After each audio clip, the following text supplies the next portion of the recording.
That's right. Guy Reffitt gets his day in federal district court on Monday, and And as investigative reporter Nathan Baca shows us, this case could be filled with family drama.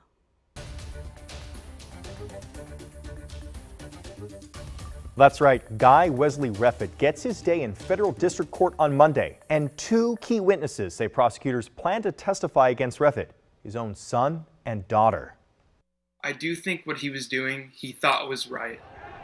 But in the end, what he was doing was not right for himself or his family or the country even. What his father, Guy Reffitt, did, prosecutors say, is obstruct Congress from certifying the 2020 presidential election. In all, Reffitt is facing 5 felony counts, including bringing a rifle and a semi-automatic handgun to D.C., bringing that handgun onto the U.S. Capitol grounds, and according to prosecutors, threatening police officers.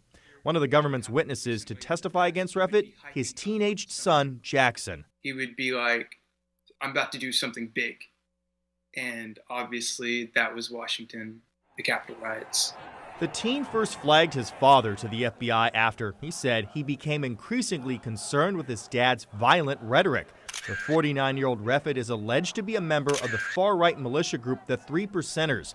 It was days after the Capitol breach that an FBI agent called to ask if his dad was there on January 6th. Jackson told him yes, even after Guy Reffitt threatened him and his younger sister, telling them, "Traitors get shot." Jackson told CNN that it felt like it was the right thing to do. Him saying anything even remotely threatening to me and my sister and my family and government officials, it was just too much. This is a unique case where you have family members who are testifying on behalf of the prosecution against their father. Former federal prosecutor Neama Rahmani. Not only that, they turned their father into law enforcement, into the FBI. And their testimony not only puts them at the scene of the crime, it forms the basis of the obstruction of justice charge with respect to the witnesses. A son, a daughter, 13 witnesses, surveillance videos, and other evidence. This is what prosecutors plan to present during the trial. You have evidence of Reffitt's actions when he was in Texas, right? There's videos of him with the 3 Percenters there. You have a cooperating witness that traveled with him to Washington, D.C. You have his own children who are going to testify as to the threats he made. You have his geolocation on his cell phone. You have his telegraph messages. You have videos that he took when he was in D.C. And it might be my fault for talking to authorities, but I don't want to think that he's an adult and he made his own decisions.